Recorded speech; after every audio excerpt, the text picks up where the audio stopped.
اعوذ باللہ من الشیطان الرجیم بسم اللہ الرحمن الرحیم۔ فرعون کی ہلاکت کے بعد بنی اسرائیل اس کے پنجے سے آزاد ہو کر سب ایمان لائے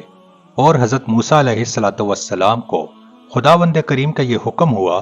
کہ وہ 40 راتوں کا کوہ طور پر اعتکاف کریں، اس کے بعد انہیں کتاب تورات دی جائے گی۔ چنانچہ حضرت موسیٰ علیہ السلام کوہ طور پر چلے گئے اور بنی اسرائیل کو اپنے بھائی حضرت ہارون علیہ السلام کے سپرد کر دیا۔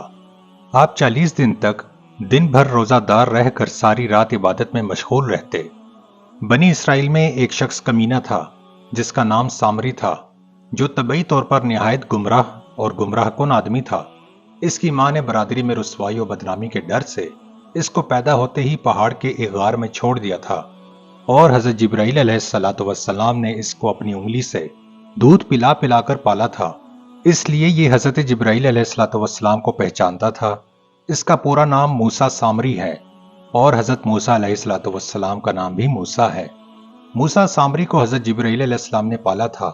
اور حضرت موسیٰ علیہ السلام کی پرورش فرعون کے گھر ہوئی تھی، مگر خدا کی شان کے فرعون کے گھر پرورش پانے والے موسیٰ علیہ السلام تو خدا کے رسول ہوئے، اور حضرت جبرائیل علیہ السلام کا پالا ہوا موسیٰ سامری کافر ہوا اور بنی اسرائیل کو گمراہ کر کے اس نے بچڑے کی پوجا کرائی۔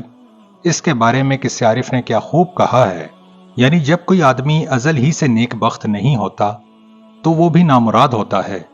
اور اس کی پرورش کرنے والے کی کوشش بھی ناکام اور نامراد ہوتی ہے۔ دیکھ لو، موسیٰ سامری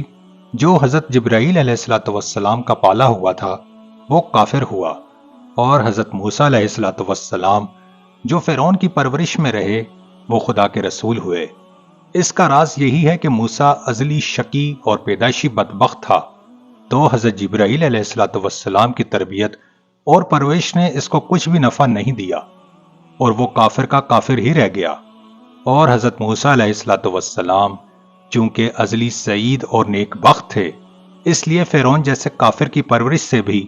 ان کا کوئی نقصان نہیں ہوا۔ جن دنوں حضرت موسیٰ علیہ السلام کوہ طور پر معتکف تھے، سامری نے آپ کی غیر موجودگی کو غنیمت جانا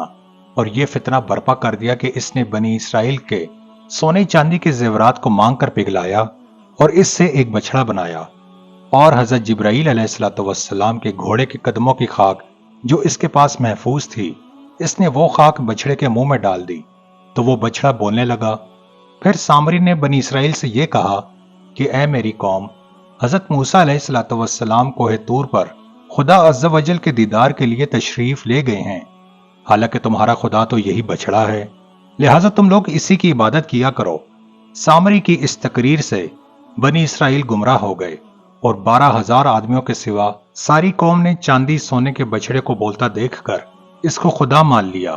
اور اس کے آگے سربسجود ہو کر اس بچڑے کو پوجنے لگے۔ چنانچہ خداوند قدوس کا ارشاد ہے، اور موسیٰ کے بعد اس کی قوم اپنے زیوروں سے ایک بچڑا بنا بیٹھی، بے جان کا دھڑ گائے کی طرح آواز کرتا۔ جب 40 دنوں کے بعد حضرت موسیٰ علیہ السلام خدا عز و جل سے ہم کلام ہو کر اور تورات شریف ساتھ لے کر بستی میں تشریف لائے اور قوم کو بچڑا پوجتے ہوئے دیکھا تو آپ پر بے حد غضب و جلال طاری ہو گیا۔ آپ نے جوش و غضب میں تورات شریف کو زمین پر ڈال دیا، اور اپنے بھائی حضرت ہارون علیہ السلام کی داڑھی اور سر کے بال پکڑ کر گھسیٹنا اور مارنا شروع کر دیا، اور فرمانے لگے کہ تم نے ان لوگوں کو اس کام سے کیوں نہیں روکا؟ حضرت ہارون علیہ السلام معذرت کرنے لگے، جیسے کہ قرآن مجید میں ہے، کہا اے ماں جائے، قوم نے مجھے کمزور سمجھا اور قریب تھا کہ مجھے مار ڈالیں، تو مجھ پر دشمنوں کو نہ ہنسا اور مجھے ظالموں میں نہ ملا۔ حضرت ہارون علیہ السلام کی معذرت سن کر حضرت موسیٰ علیہ السلام کا غصہ ٹھنڈا پڑ گیا۔ اس کے بعد آپ نے اپنے بھائی حضرت ہارون علیہ السلام کے لیے رحمت اور مغفرت کی دعا فرمائی۔ پھر آپ نے اس بچڑے کو توڑ پھوڑ کر اور جلا کر اس کو ریزہ ریزہ کر کے دریا میں بہا دیا۔ اگر آپ کو ہماری ویڈیو پسند آئی ہے تو اسے لائک کریں، چینل کو سبسکرائب کریں، اور دیے گئے کامنٹ باکس میں اپنی رائے کا اظہار کریں۔ اللہ پاک ہم سب کا حامی و ناصر ہو، آمین ثم آمین۔